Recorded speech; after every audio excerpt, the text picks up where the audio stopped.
Good morning everyone, myself Romi Narwal और welcome है हमारे प्लेटफॉर्म वी प्लस एजुकेशन पर। आज की क्लास में हम करने वाले हैं पेडागोजी, जो हमारी शीटेट से रिलेटेड है, और हिंदी की पेडागोजी हम आज की क्लास में कवर करने वाले हैं। आइए इसको स्टार्ट करते हैं।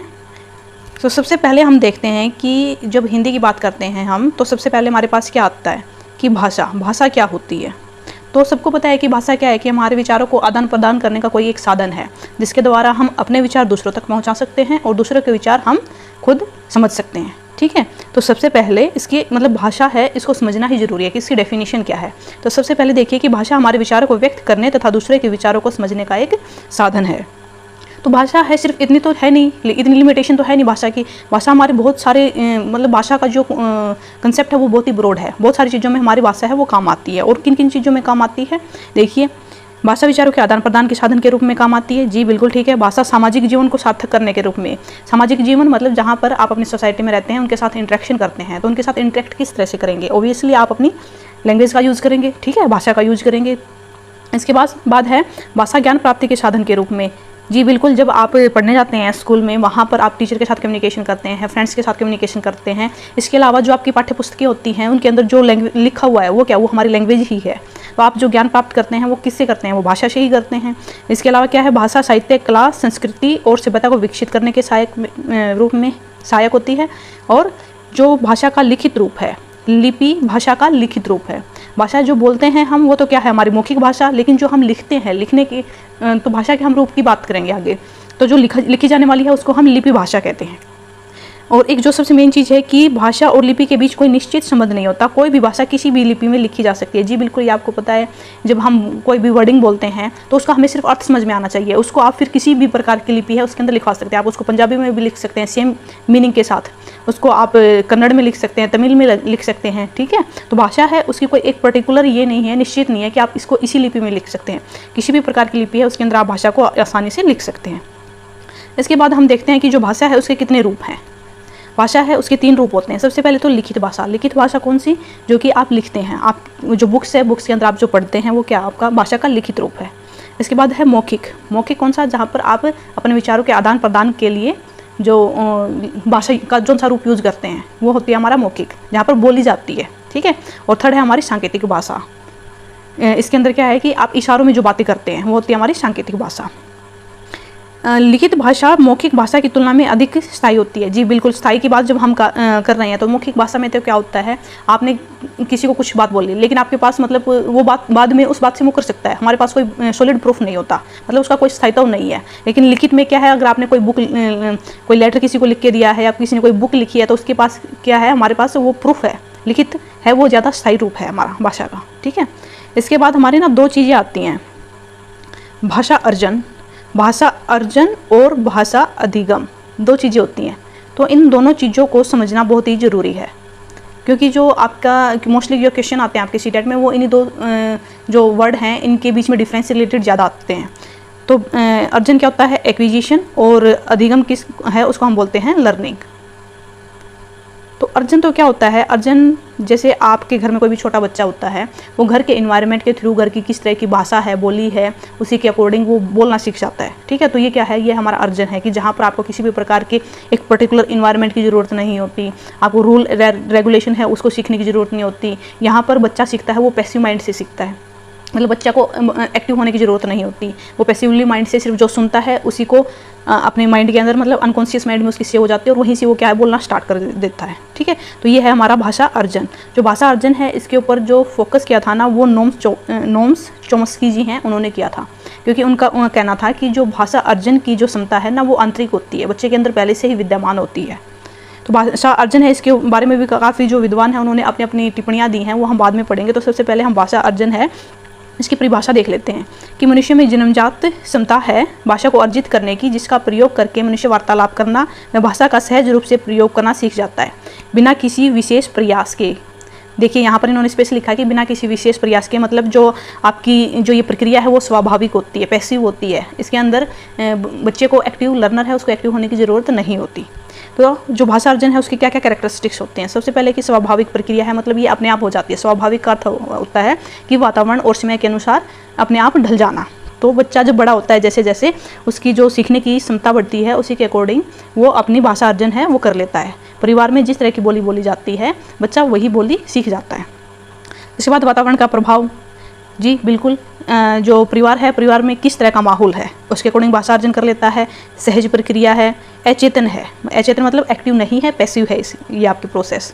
अर्जन का संबंध मातृभाषा से ज़्यादा है और अनौपचारिक प्रक्रिया है। अब मातृभाषा कौन सी होती है? मातृभाषा वह भाषा है जो किसी भी बच्चे के परिवार में बोली जाती है। परिवार में बोली जाने वाली भाषा है वो मातृभाषा कहलाती है। ठीक है। अब अनौपचारिक और औपचारिक दो प्रकार की प्रक्रियाएँ होती हैं आपकी। तो औपचारिक तो कौन सी होती है? जो आपकी पर्टिकुलर एक इन्वायरमेंट के अंदर एक विद रूल एंड रेगुलेशन के साथ आप सीखते हैं। जैसे आपकी स्कूल है, स्कूल के अंदर आपकी एक पूरी प्रोसेसिंग होती है लर्निंग की। और इनफॉर्मल क्या है? जो आप घर में बिना किसी पर्टिकुलर रूल रेगुलेशन के जो चीज़ें सीखते हो वो होती है आपकी अनौपचारिक। तो भाषा अर्जन है वो आपकी इनफॉर्मल है, ठीक है, अनौपचारिक जिसको हम बोलते हैं। इसके बाद हम देखते हैं कि जो भाषा अर्जन है वो किस वजह से होता है। हमारे अंदर आंतरिक क्षमता है, जी बिल्कुल, और ये हमें ध्यान रखना है कि ये चीज़ किसने बोली है? ये नोम्स चोम्स्की जी हैं, उन्होंने बोला है। हम भाषा को स्वाभाविक रूप से अर्जित कर लें और अपने पर्यावरण से, जैसे जब से बच्चा पैदा होता है तब से परिवार वाले उससे बातें करते हैं, जैसे बच्चे को भाषा आती है, किंतु बच्चा ऐसी ही भाषा अर्जित करता है पर्यावरण से सुनकर, देखकर और बोलकर। मतलब बच्चा जिस तरह का माहौल देखता है आपके घर में, ठीक है, उसी तरह से बच्चा है वो चीज़ें सीखना शुरू कर देता है। अब मातृभाषा क्या है? मातृभाषा जैसे मैंने अब आपको अभी बताया है कि परिवार में जो भाषा यूज़ की जाती है वो बच्चे की जो मातृभाषा है वही होती है। इसके बाद है भाषा अधिगम। अभी तक हम बात कर रहे थे अर्जन की, अब हम बात कर रहे हैं अधिगम। अधिगम यानी लर्निंग। जो आपकी भाषा अर्जन थी वो आपकी अनौपचारिक थी, लेकिन भाषा अधिगम है वो आपकी औपचारिक है। इसके अंदर बच्चे को एक्टिव रहना पड़ेगा, यानी चेतन मन रहेगा, बच्चे को प्रयास करना पड़ेगा। ये दूसरी लैंग्वेज सीखने के लिए होता है भाषा अधिगम, ठीक है। तो आपकी जो भाषा अधिगम है इसको हम देख लेते हैं कि अधिगम में प्रयास की आवश्यकता पड़ती है, ठीक है। बच्चे को क्या है, अपनी तरफ से एफर्ट लगाने पड़ेंगे भाषा को सीखने के लिए। चेतन रूप से सीखी जाती है, मतलब बच्चे को का कॉन्शियस माइंड है, बच्चे का एक्टिव रहना जरूरी है। इसके अंदर रूल एंड रेगुलेशन होते हैं, यानी नियम होते हैं, किताबें पढ़नी होती हैं, कौशल सीखने होते हैं, टीचर की ज़रूरत होती है। तो ये सारी चीज़ें क्या है, ये आपकी भाषा अधिगम है, उसके अंदर ये सारी चीज़ें आपकी आएंगी। अधिगम का संबंध दूसरी भाषा से है, जिसको हम टारगेट लैंग्वेज भी बोलते हैं। दूसरी भाषा चेतन प्रक्रिया है, एक्टिव रहना पड़ेगा बच्चे को, प्रयास करना पड़ेगा। औपचारिक है, मतलब आपको स्कूल में सीखनी होती है, ठीक है।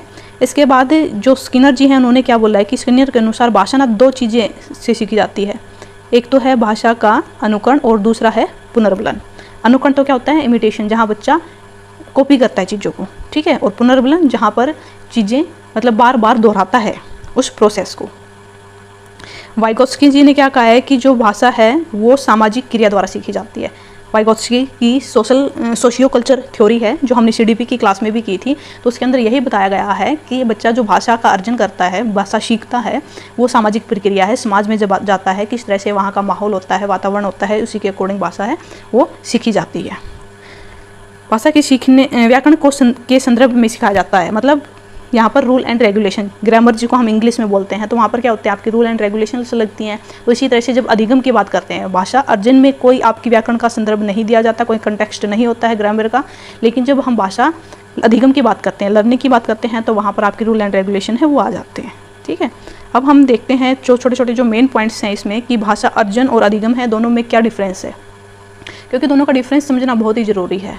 मोस्ट ऑफ जो आपके कंसेप्ट हैं भाषा अर्जन और अधिगम है यहीं से क्लियर हो जाएंगे, और यहीं से आपको 2 या 3 क्वेश्चन आपको देखने को मिलते हैं। तो सबसे पहले तो देखिए भाषा अर्जन, अभी बताया था कि जो घर में सीखता है बच्चा, तो क्या होती है उसमें बच्चा पैसिव होता है, यानी कि अचेतन प्रक्रिया है। लेकिन लर्निंग है उसके अंदर बच्चा एक्टिव होता है। भाषा अर्जन है वो स्वाभाविक है, लेकिन जो भाषा अधिगम है वो क्या है, नियमबद्ध है, व्याकरण का प्रयोग किया जाता है। भाषा अर्जन आपकी अनौपचारिक है क्योंकि घर में सीखी जाती है। भाषा अधिगम है वो आपकी औपचारिक प्रोसेस है, क्योंकि इसके लिए आपको स्कूल जाना होता है, शिक्षक की आपको ज़रूरत होती है।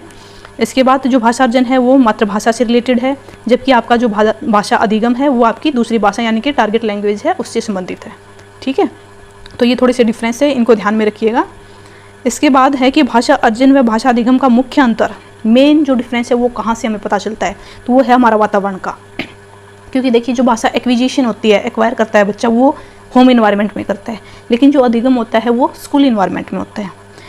इसके बाद है कि मातृभाषा हमेशा अर्जित की जाती है, ये बात बिल्कुल सही है, क्योंकि देखिए घर में जब भी बच्चा होता है तो उसके लिए कोई पर्टिकुलर कोई टीचर नहीं बुलाया जाता उसको सिखाने के लिए, ना ही उसको कोई बच्चा अगर बच्चा अपने मम्मी पापा से कुछ भी सीखता है तो उसको वो व्याकरण नहीं सिखाई जाती। मतलब बच्चा जैसे घर में लैंग्वेज यूज हो रही है उसी को अर्जित कर लेता है, ठीक है। बच्चे को वहाँ पर एक्टिव होने की कोई ज़रूरत नहीं होती। इसके अलावा क्या है, बच्चा एक से अधिक भाषाएं भी अर्जित कर सकता है। अब एक से अधिक भाषाएं कैसे अर्जित कर सकता है, मतलब कि उसके घर का इन्वायरमेंट कैसा है। घर का इन्वायरमेंट मतलब उसके जो पेरेंट्स हैं हो सकता है डिफरेंट कल्चर से हों। सपोज कीजिए उसके पेरेंट्स में से एक पंजाबी हो एक साउथ इंडियन हो, तो ऑब्वियसली बच्चा 2 भाषाएं हैं उसको अर्जित कर सकता है अपने दोनों पेरेंट्स से, ठीक है। लक्ष्य भाषा, टारगेट भाषा की जो हम बात कर रहे हैं ये दूसरी भाषा या स्कूल की भाषा, या हम बोल सकते हैं कि जो अभी तक जब हम भाषा अधिगम की बात कर रहे थे तो टारगेट लैंग्वेज की ही बात कर रहे थे। टारगेट लैंग्वेज ही हमारी भाषा जो अधिगम है उससे सीखी जाती है, ठीक है। मातृभाषा हम देख चुके हैं, भाषा का पहला रूप होता है और हमेशा अर्जित की जाती है। अब देखते हैं एक छोटा सा क्वेश्चन कि जिससे आपका एक कंसेप्ट है वो क्लियर हो जाए कि बच्चे अपनी मातृभाषा का प्रयोग करते हुए हिंदी भाषा की कक्षा में अपनी बात कहते हैं, मतलब मातृभाषा का प्रयोग कर रहे हैं।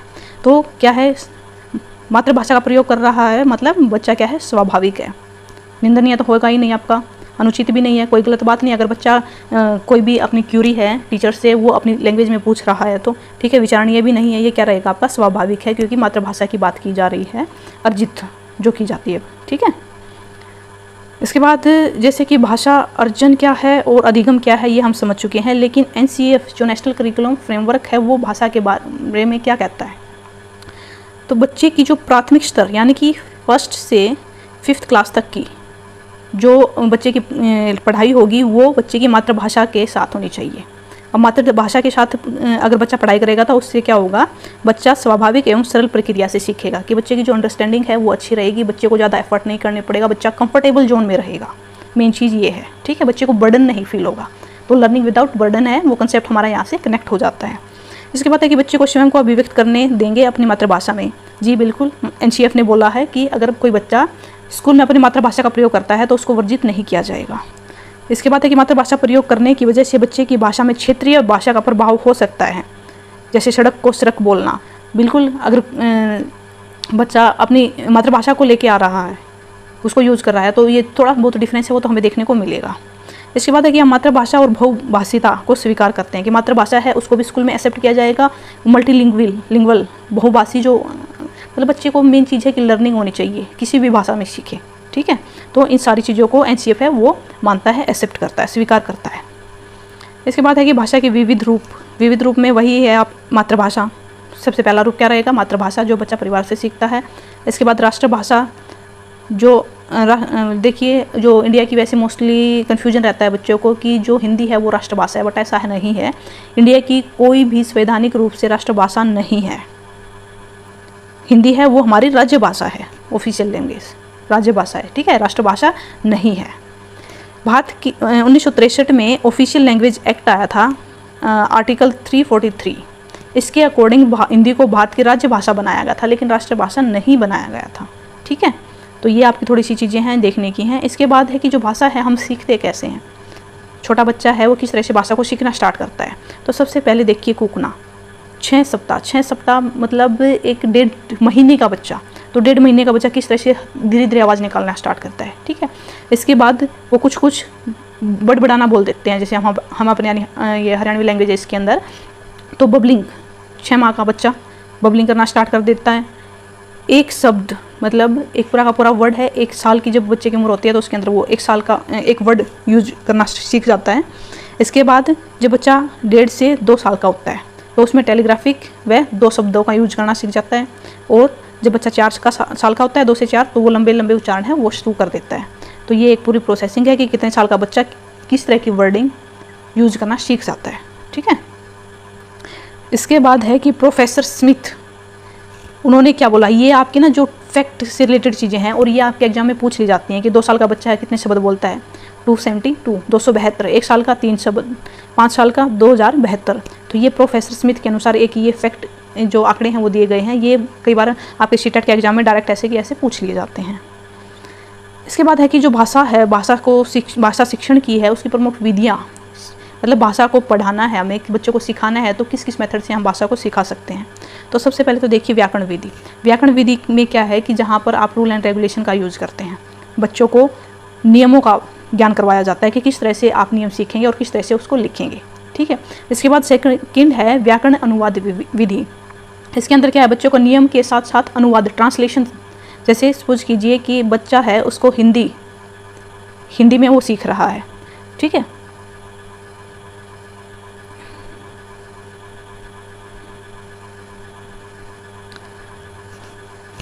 इसके बाद सेकंड है व्याकरण विधि, व्याकरण अनुवाद विधि। व्याकरण अनुवाद विधि में क्या है कि बच्चे को नियमों के साथ साथ अनुवाद, मतलब जो बुक है उसके अंदर हिंदी है और हिंदी के साथ इंग्लिश, या फिर बच्चे को इंग्लिश है तो इंग्लिश के साथ हिंदी, दोनों ट्रांसलेशन में जो चीज़ें हैं वो प्रोवाइड कराई जाती हैं। ठीक है।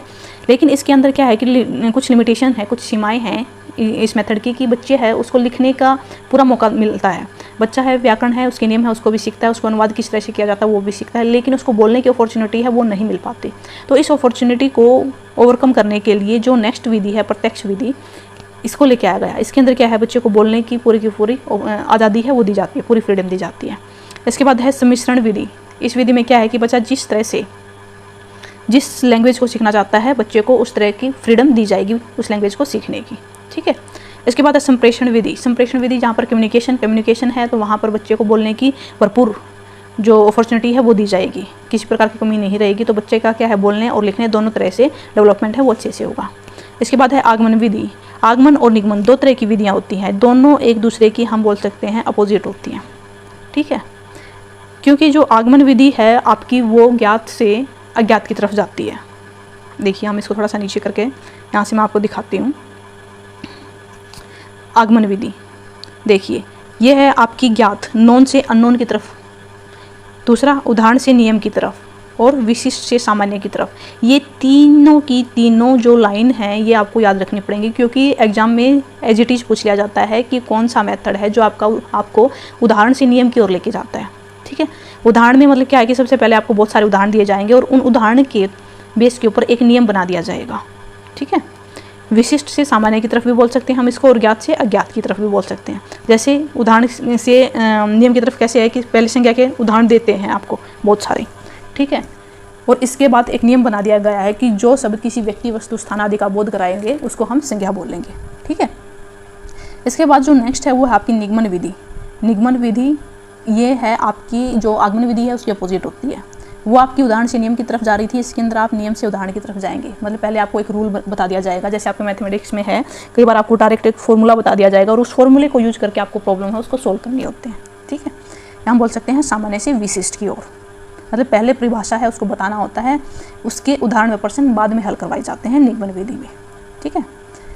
अब देखिए जो जीन प्याजे है, जीन प्याजे मोस्ट ऑफ तो आपका संज्ञानात्मक विकास है उससे संबंधित है, लेकिन इन्होंने भाषा के बारे में क्या बोला है, तो इन्होंने बात की है अहम केंद्रित वाक्य। अहम केंद्रित वाक्य क्या होता है कि जब बच्चा खुद से बातें करना स्टार्ट कर देता है। ये मोस्ट ऑफ आपकी बच्चे की 2 से 6 वर्ष की जो आयु होती है उसके बीच में बच्चा का अहम केंद्रित वाक्य है वो करता है। इसके अंदर क्या है कि बच्चा खुद से ही बातें करेगा। जीन प्याजे ने भाषा को संज्ञानात्मक विकास के लिए बहुत ही महत्वपूर्ण माना है। और एक जीन प्याजे ने क्या बोला था कि जब बच्चा है उसके माइंड में पहले विचार आता है, विचार आएगा पहले, और इसके बाद बच्चा क्या है भाषा सीखता है। ठीक है। तो विचार और भाषा का कंसेप्ट है वो आपके जीन प्याजे जी ने बोला है कि सबसे पहले विचार आता है और इसके बाद ही भाषा, बच्चा उस विचार को व्यक्त करने के लिए भाषा का प्रयोग करता है। इसलिए जो आपकी भाषा है ना वो विचार के ऊपर बेस्ड होती है। तो अब देखते हैं कि हम अहम केंद्रित वाक्य मतलब क्या है कि बच्चा खुद से बोलकर बात करना स्टार्ट कर देता है। मोस्ट ऑफ आपकी 2 से 6 साल की उम्र में होता है ये। इसके अलावा है कि भाषा एवं विचार की बात करते हैं तो जीन प्याजे ने बोला था कि पहले विचार आया और फिर भाषा आई। ठीक है। कि विचार से भाषा आती है और विचार ही भाषा को सुनिश्चित करता है। ये हमारे जीन प्याजे जी हैं उनका कंसेप्ट है। इसके बाद जो लेव वाइगोत्स्की है जिनकी सोशियो कल्चर थ्योरी है, उन्होंने क्या बोला है कि जो बालक है वो अंत्यक्रिया मतलब क्या है कि सोशलाइजेशन है, वहाँ से बच्चे का भाषा का विकास होता है। ठीक है। इनके अनुसार जो निजी भाषा है बालक के संज्ञानात्मक विकास में सहायक होती है, कि प्राइवेट टॉक है वो संज्ञानात्मक विकास है उसके अंदर हेल्पफुल होती है, लेकिन जो भाषा का विकास है वो इंटरेक्शन से होता है। ठीक है। इसके अलावा उन्होंने ना एक अंतरीकरण इंटरनेशनलाइजेशन है इस कंसेप्ट के बारे में बोला था कि बालक बाहरी वातावरण के अवलोकन को अपने भीतर आत्मसात करके सीखता है, कि बाहर जो चीज़ें हो रही हैं उसको अपने अंदर पहले समाहित करता है और इसके बाद बच्चा क्या है, उससे बच्चे का संज्ञानात्मक विकास भी होता है और भाषा का विकास दोनों एक साथ होते हैं। तो इस क्रम को इंटरनेशनलाइजेशन बोला गया है और ये टर्म है वो आपकी लेव वाइगोत्स्की है, उन्होंने दी है। इसके बाद है कि लेव वाइगोत्स्की हैं, उन्होंने भाषा है उसके 3 सिद्धांतों के रूप में बात की है। सबसे पहले है सामाजिक, सोशल स्पीच। 2 वर्ष की उम्र में जो बच्चा करता है, मतलब औरों से बात करना स्टार्ट करता है, ठीक है। इसके बाद है प्राइवेट टॉक, मतलब 3 से 6 साल की जो उम्र होती है बच्चे की, उसके अंदर बच्चा क्या करता है, खुद से बातें करना शुरू कर देता है। इसके बाद साइलेंट टॉक, मतलब मन के अंदर ही प्लानिंग करना किसी भी चीज़ की, ठीक है, वो होती है आपकी 6 वर्ष के बाद। अब भाषा और विचार के बारे में, जैसे जो आपके प्याजे जी हैं, उन्होंने तो बोला था कि पहले विचार आया था, इसके बाद भाषा, लेकिन वाइगोत्स्की जी का क्या कहना है कि दोनों एक दूसरे से स्वतंत्र हैं, कि भाषा और विचार है उनका आपस में कोई संबंध नहीं है, दोनों एक दूसरे से इंडिपेंडेंट हैं। हाँ, लेकिन कुछ समय के बाद दोनों एक दूसरे के साथ मिल जाते हैं, ठीक है।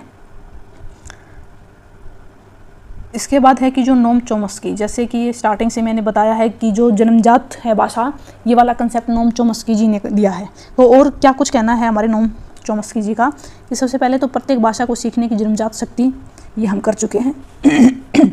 इसके बाद है कि जिसे भाषा की अर्जन यंत्र, मतलब लैंग्वेज एक्विजिशन डिवाइस कहा जाता है, ये कंसेप्ट नोम चोम्स्की जी ने दिया है, ठीक है।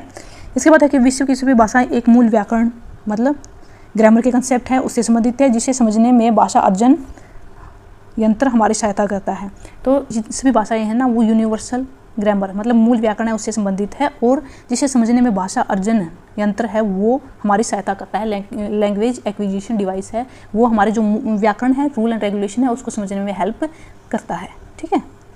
इसके बाद है कि भाषा अर्जन यंत्र यानी लैंग्वेज एक्विजिशन डिवाइस है 5 साल तक सबसे ज़्यादा सक्रिय रहता है। मतलब जो बच्चे के अंदर लैंग्वेज एक्विजिशन की जो कैपेसिटी है वो 5 साल तक के बच्चे में सबसे ज़्यादा होती है। अगर हम एक 5 साल के बच्चे को अगर कोई नई लैंग्वेज सिखा रहे हैं और एक हम 20-30 ईयर के बच्चे को कोई नई लैंग्वेज सिखा रहे हैं, तो 5 साल का बच्चा है वो ज़्यादा जल्दी एक्वायर करेगा, ये कहना था चोम्स्की जी का, ठीक है। इसके बाद है कि जो भाषा कौशल में क्या क्या आ जाएंगे हमारे, की भाषा हम किस तरह से सीखते हैं, हमारे सीखने की जो प्रोसेस है वो क्या रहेगी, क्रम क्या रहेगा। तो सबसे पहले तो देखिए, जो छोटा बच्चा होता है वो क्या करता है, सबसे पहले तो सुनता है चीज़ों को। जब तक बच्चा 1 साल तक का होता है, हमारे 6 महीने 1 साल तक का बच्चा होता है, तो क्या करता है, सिर्फ सुनता है, और मतलब उसको इतना बोलना नहीं आता। तो सबसे पहले जो प्रोसेसिंग होती है वो सुनने की होती है। इसके बाद वो बोलने की कोशिश करता है, मतलब बोलना शुरू कर देता है। सबसे पहले बच्चा सुनेगा, फिर बोलेगा, ठीक है। इसके बाद वो पढ़ता है और फिर लिखना सीखता है। तो जो प्रोसेसिंग है आपकी भाषा सीखने की वो रहेगी, सबसे पहले सुनेगा, फिर बोलेगा, इसके बाद पढ़ेगा और फिर लिखेगा। तो यहाँ जो भाषा कौशल है इसको ना 2 भागों में डिवाइड किया गया है। एक होते हैं गत्यात्मक कौशल, दूसरे अभिव्यक्तात्मक, ठीक है। तो गत्यात्मक में कौन कौन से हैं, गत्यात्मक में आपका एक तो आता है सुनना और दूसरा है पढ़ना। सुनने और पढ़ने को गत्यात्मक कौशल में काउंट करते हैं हम, और बोलना और लिखना इसको हम अभिव्यक्त कौशल है उसके अंदर काउंट करते हैं, ठीक है। तो अगर हम भाषा कौशल है उसका मनोवैज्ञानिक क्रम देखते हैं तो सबसे पहले सुनना, बोलना, पढ़ना और लिखना। लेकिन अगर आपका यही क्रम मोंटेसरी जी के अकॉर्डिंग पूछेंगे तो उसमें आपके जो लास्ट वाले हैं ना, ये इंटरचेंज हो जाते हैं, क्योंकि उन्होंने अपोजिट बताया। उन्होंने बोला कि सबसे पहले सुनना, बोलना, इसके बाद बच्चा लिखना सीखता है और बाद में पढ़ना सीखेगा, ठीक है। लेकिन मनोवैज्ञानिक क्रम की बात करते हैं तो ये रहेगा पहले पढ़ना और बाद में लिखना। इसके बाद जैसे सुनने में क्या क्या है, बच्चे को किस किस तरह की चीज़ें अपॉर्चुनिटी होती हैं। सुनने में क्या है, बच्चे को पूरे की पूरी फ्रीडम होती है कि आराम से बच्चा उन चीज़ों को सुनता है। सुनने में क्या है कि बच्चा उनका अनुकरण करता है, जिस तरह से उच्चारण उसको सुनने को मिलता है उसी तरह से उच्चारण शुरू करता है, अनुकरण करता है, ठीक है। तो बच्चे हैं शब्दों का उच्चारण करना सीख जाते हैं, इसमें कहानी व कविता सुनते हैं, ठीक है। इनसे क्या है, उसको आगे बोलने में, लिखने में आगे जो प्रोसेसिंग होती है हमारी भाषा की लर्निंग की, उसमें हेल्प मिलती है। इसके बाद नेक्स्ट है कि बोलने में क्या है, जैसे कविता का पठन आ गया, संवाद करना मतलब बातें करना, मौखिक प्रश्न पूछना, और बच्चों से किसी भी विषय पर टिप्पणी करने को कह सकते हैं, मतलब जहाँ पर बच्चों को फुल अपॉर्चुनिटी दी जाती है बोलने की। इसके बाद पढ़ने के हैं उसको हम 2 तरह से काउंट करते हैं। एक तो हमारी होती है साइलेंट रीडिंग और दूसरी लाउड रीडिंग। साइलेंट रीडिंग तो क्या होती है, जो हम बैठ के बिना किसी आवाज़ के, बाहरी आवाज़ के हम पढ़ते हैं, जैसे मौन पठन कहते हैं। मौन पठन, इसमें क्या होता है कि मौन पठन से बच्चे का ध्यान है वो बेहतर होता है, क्योंकि वो एक जो कंसंट्रेशन होती है वो ज़्यादा होती है आपकी साइलेंट रीडिंग में, तेज़ी से पढ़ सकता है और ज़्यादा विषय पढ़ सकता है, क्योंकि उसकी जो कैपेसिटी है, एक तो चीज़ों को मतलब बोलना लाउडली, ठीक है, तो वहाँ पर जो कैपेसिटी है उसकी, जो कंसंट्रेशन में बोलूँ तो बेटर रहेगा कि जो हमारी कंसंट्रेशन है वो हमारी मौन वाली है, उसके अंदर ज़्यादा रहेगी साइलेंट रीडिंग में। इसके बाद है लाउड रीडिंग। इसमें क्या है कि बच्चे का उच्चारण अच्छा होता है, हाँ, क्योंकि साइलेंट रीडिंग है उसके अंदर उच्चारण की कोई अपॉर्चुनिटी आपकी नहीं होती। सुनने और बोलने के कौशल हैं वो बेहतर होते हैं, और सैसवर पठन में रस भी आता है, मतलब उसको बोलने के और उसका हम बोल सकते हैं उसका जो कंठ है वो उच्चारण है वो और भी शुद्ध होता है, ठीक है। इसके बाद नेक्स्ट है लिखना। लिखना क्या है कि अध्यापक बच्चे को किस तरह से लिखना सिखाती है। लिखने में बच्चा का शुद्ध वर्तनी, मतलब शुद्ध अशुद्ध किस तरह से हम लिख सकते हैं, ठीक है, ये चीज़ें आएंगी। तो इसमें क्या है कि अध्यापक बच्चे की वर्तनी यानी कि स्पेलिंग अशुद्धियों को ठीक कराने के लिए विभिन्न प्रकार के लेख हैं वो देखती है। तो जो लिखना है उसको भी 3 टाइप के जो लेखन प्रकार में डिवाइड किया गया है। सबसे पहले सुलेख। सुलेख तो इसलिए कि बच्चे की जो राइटिंग है वो सुंदर बने। श्रुतलेख क्या होती है, जहाँ पर टीचर है वो बोलते हैं और बच्चा सुनकर लिखता है। इससे क्या होती है, जो वर्तनी है, जो स्पेलिंग मिस्टेक हैं वो कम होती हैं बच्चे की।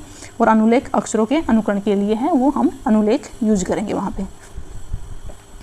इसके बाद है कि भाषाई विकार, कि किस तरह से भाषा है उन लैंग्वेज डिसेबिलिटीज़, जैसे कि हम अफेसिया। अफेसिया की बात करते हैं तो ये हमारे सुनने और समझने और बात करने से रिलेटेड है, ठीक है। डिस्लेक्सिया की बात करते हैं तो जहाँ पर बच्चे को पढ़ने में दिक्कत आती है, पढ़ने में लिखने में दिक्कत है, तो हम डिस्लेक्सिया की बात करते हैं, ठीक है। इसके बाद है कि जॉन डेवी, प्रोग्रेसिव एजुकेशन का कंसेप्ट दिया था इन्होंने। तो इन्होंने और क्या बोला था कि जो हमारी शिक्षण है ना वो ट्राइपोलर है, त्रिआयामी है। मतलब उन्होंने 3 कंपोनेंट की बात की है, एक होता है अध्यापक, दूसरा छात्र और तीसरा विषय वस्तु। अब देखिए, जो छात्र है उसको कुछ सीखना है, लर्निंग करनी है, इसके लिए उसको जाना पड़ेगा टीचर के पास, ठीक है। लेकिन सीखना क्या है, छात्र को सीखना क्या है, छात्र को सीखना है विषय वस्तु, पाठ्यक्रम। तो ये तीनों के तीनों कंपोनेंट हैं वो एक दूसरे से इंटरलिंक हैं, ठीक है, सारे एक दूसरे से इंटररिलेटेड हैं। तो इसीलिए जो शिक्षण है उसकी मेन 3 कंपोनेंट जो डेवी जी ने बताए हैं, क्योंकि तीनों एक दूसरे से रिलेटेड हैं, ठीक है। जो अध्यापक है वो आपका इंडिपेंडेंट होता है, ठीक है। जो छात्र है वो आपका डिपेंड होता है किसके ऊपर, अध्यापक के ऊपर, तो इसको हम डिपेंडेंट बोलते हैं। और विषय वस्तु है वो इंटरव्यूइंग है, इन दोनों के बीच में एक कड़ी का कार्य करता है। इसके बाद हम बात करते हैं मैक्सिम्स, जिसको हम शिक्षण सूत्र भी बोलते हैं, कि बच्चे जब सीखते हैं तो किस तरह से सिखाया जाता है बच्चों को। सबसे पहले तो आपके ज्ञात से अज्ञात, कि बच्चे को कुछ पता है, ठीक है। इसके बाद बच्चा धीरे धीरे मतलब कॉम्प्लेक्स चीज़ों पे जाएगा, तो वहाँ पर क्या करेगा, बच्चा नई चीज़ें सीखेगा। मतलब पहले से तो उसको ज्ञान है उन चीज़ों का, बट आगे जब जाएगा तो उन चीज़ों का ज्ञान नहीं है, मतलब ज्ञात से अज्ञात की तरफ जाएगा। इसके बाद है मूर्त से अमूर्त की तरफ, मतलब कॉन्करेंट टू एब्स्ट्रैक्ट। मूर्त तो क्या होता है, जो चीज़ें आपको दिखाई दे रही हैं फिजिकली, जो प्रेजेंट होती हैं थिंग्स। अमूर्त जब आप इमेजिनेशन में चले जाते हैं, ठीक है, तो मूर्त से अमूर्त की तरफ जाएंगे और सरल से जटिल की तरफ जाएंगे। ये मैक्सिम्स होते हैं, ये डायरेक्ट पूछ ले जाते हैं कि आपका कौन सा मैक्सिम्स ठीक है, तो उसमें क्या कर देगा, ज्ञात से अज्ञात दे दिया, ठीक है, या फिर आप अमूर्त से मूर्त कर देंगे, अपोजिट कर देंगे, ठीक है। तो ये आपको थोड़ी सी ध्यान रखने की ज़रूरत है। इसके बाद की जो टीचिंग लर्निंग मटेरियल है उसके अंदर हम कौन कौन सी चीज़ें यूज़ कर सकते हैं, तो हमारा हो सकता है दृश्य श्रव्य सामग्री, मतलब दोनों का कम्बिनेशन भी कर सकते हैं हम। दृश्य जहाँ पर सिर्फ चीज़ें दिखा कर सिखाई जाती हैं, जैसे आपके चार्ट वगैरह हैं। श्रव्य जहाँ पर आपकी ऑडिबल चीज़ें हैं सिर्फ, जैसे रेडियो। दृश्य श्रव्य में इन दोनों का कम्बिनेशन कर दिया जाता है कि टीवी, ठीक है। और इसके बाद है क्रिया सहायक सामग्री, जैसे फील्ड ट्रिप, आपको बाहर ले जाकर कुछ चीज़ें हैं वो सिखाई जाती हैं, ठीक है। तो आपकी जो हिंदी पेडागोजी में है इसके अंदर इतना ही, बाकी हम जो नेक्स्ट क्लास है उसके अंदर इंग्लिश की पेडागोजी कर लेंगे। तो आपके बस ये छोटा सा ही पोर्शन है हिंदी पेडागोजी का। इसको करने के बाद आप इससे जो प्रीवियस ईयर क्वेश्चन है वो आप बना के देख सकते हैं। तो कमेंट सेक्शन में ज़रूर लिखिएगा, और वीडियो अगर थोड़ी सी भी इन्फॉर्मेटिव लगी हो तो वीडियो को लाइक एवं सब्सक्राइब कर दीजिएगा। Thank you so much.